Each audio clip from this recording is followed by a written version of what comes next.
Hello, welcome to 5 Minute Fammy. I'm Fukui Drew, and today I invite you to pull up a chair and enjoy the culmination of my first 44 years on this planet.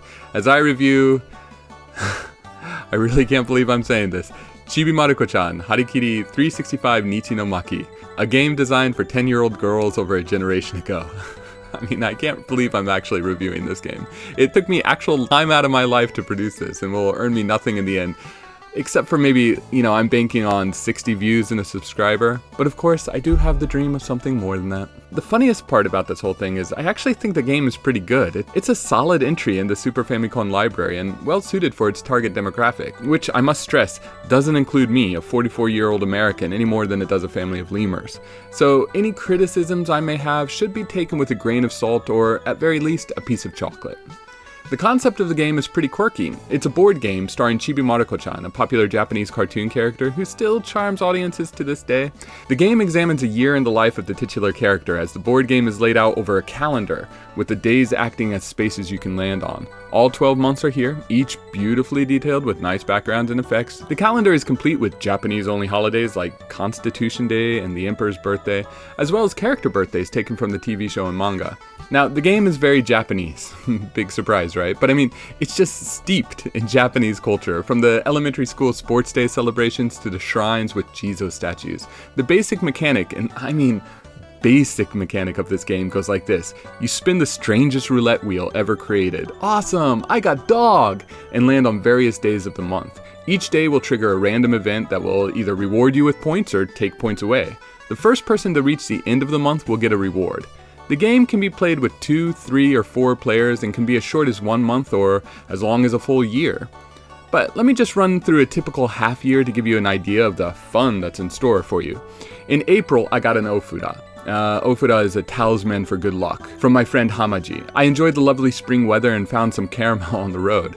Delicious. In May, I celebrated Constitution Day, where I got another Ofuda. My teacher also confiscated, stole my cleats. I celebrated Mother's Day and got another Ofuda from Hamaji. He either loves me or loves the chocolate milk I give him in trade. I bought my dad some cigarettes, which, really just doesn't seem to happen much in games these days. In June, nothing much happened other than eating some shortcake. In July, I got another Ofuda, big surprise there, as well as my allowance. I also walked across a rainbow, everyday kind of things. In August, I played some tic-tac-toe with my friend, and while the other player went to a mysterious land where she was bitten by a snake, I spent my month rescuing some neighbors from a terrible flood that ravaged the area. I mean, this was a pretty big break in the theme of the title up until this point. Kind of jarring, I guess you can say. The charm of this game lies in its simplicity and non-confrontational playstyle. The calendar theme and simple goals evoke feelings similar to those I had when I first played Harvest Moon. There are some pretty interesting effects in this game. I enjoyed the months of June and September because every space has you digging underground to reveal a prize. It's just, the animation's so cute, don't you think? You'd think that November would be the scariest month to play through, but you know what? You'd be wrong. It's March.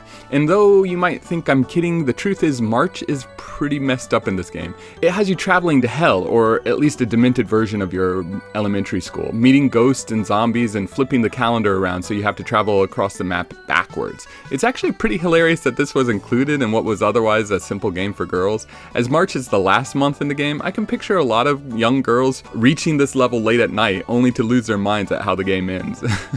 Anyway, you can only choose girl characters in this game, and whatever name you pop in will be given the honorific Chan, which is largely reserved for girls here in Japan. It's nice to see a game that is steered entirely towards giving young girls a fun, mostly safe gaming experience.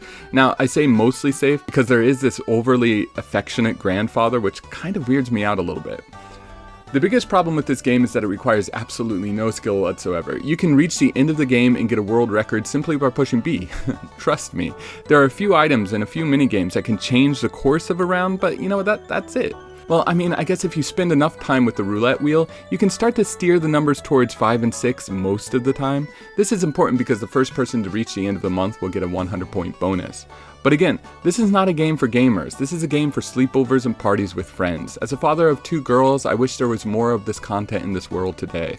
Because it is well suited for its target audience, introduces an interesting play dynamic, and succeeds at blending together many elements from the show and manga, I give the game actually a really high score of 72 out of 100, even though I personally don't feel compelled to play it much more. March, really messed me up. The copy I bought was 1500 yen. It comes in a box with instructions and is in fair enough condition that I'm happy with the purchase. The box is not in the best shape, it has a lot of sun bleaching, but this is common for this game title actually because the box art relies heavily on yellows and oranges. Well, this is Fukui Drew, putting to bed my 9th review of a Japanese exclusive SNES game. 1% down, 99% to go. I hope you can enjoy me for the rest, and we'll see where this channel takes us. Thanks a lot. Bye.